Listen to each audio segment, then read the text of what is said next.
आप सभी का दिव्य साधना चैनल में बहुत बहुत स्वागत है भक्तों। सनातन धर्म में दो महान ग्रंथ जो हैं वो रामचरितमानस है और एक श्रीमद् भागवत गीता, जिसकी भूमिका का हम वर्णन कर रहे हैं। अब मैं आगे की भूमिका की व्याख्या करती हूँ, आप इसको ध्यान से सुनना और मेरी आपसे प्रार्थना है कि आप इसको ज़रूर श्रवण करना। तो सुनाते हैं आगे की भूमिका की व्याख्या। भगवत गीता के इन 5 मूलभूत विषयों में से इसकी स्थापना की गई है कि भगवान अथवा कृष्ण अथवा ब्रह्मा या परमात्मा, आप जो चाहे कह लें, सबसे श्रेष्ठ है, जीव गुण में परम नियंता के ही समान है। उदाहरण के लिए, जैसा कि भगवत गीता के विभिन्न अध्यायों में बताया जाएगा, भगवान भौतिक प्रकृति के समस्त कार्यों के ऊपर नियंत्रण रखते हैं। भौतिक प्रकृति स्वतंत्र नहीं है, वह परमेश्वर की अध्यक्षता में कार्य करती है। जैसा कि भगवान कृष्ण कहते हैं, मयाध्यक्षेण प्रकृति सूयते सचराचरम्।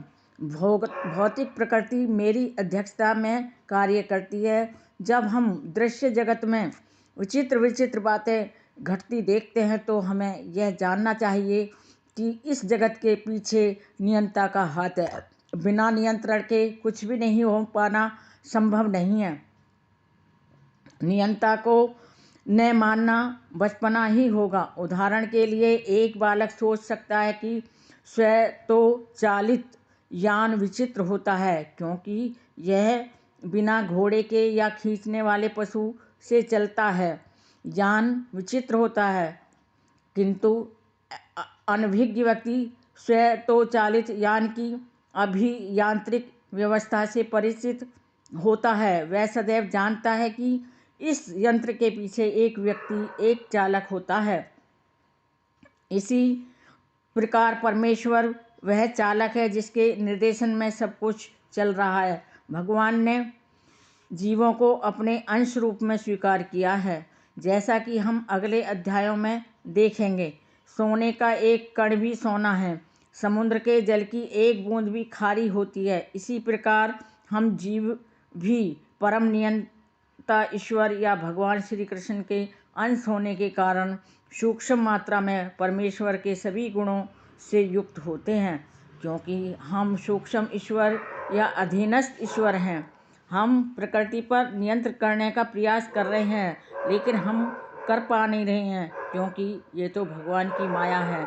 और इस समय हम अंतरिक्ष या ग्रहों को वश में करना चाहते हैं और हम में नियंत्रण रखने की वह प्रवृत्ति इसलिए है क्योंकि यह कृष्ण में भी थी। यद्यपि हम में प्रकृति पर प्रभुत्व जमाने की प्रवृत्ति होती है, लेकिन हमें यह जानना चाहिए कि हम परम नियंता नहीं हैं। इसकी व्याख्या भगवत गीता में की गई है। अब आज की व्याख्या हम यहीं समाप्त करते हैं।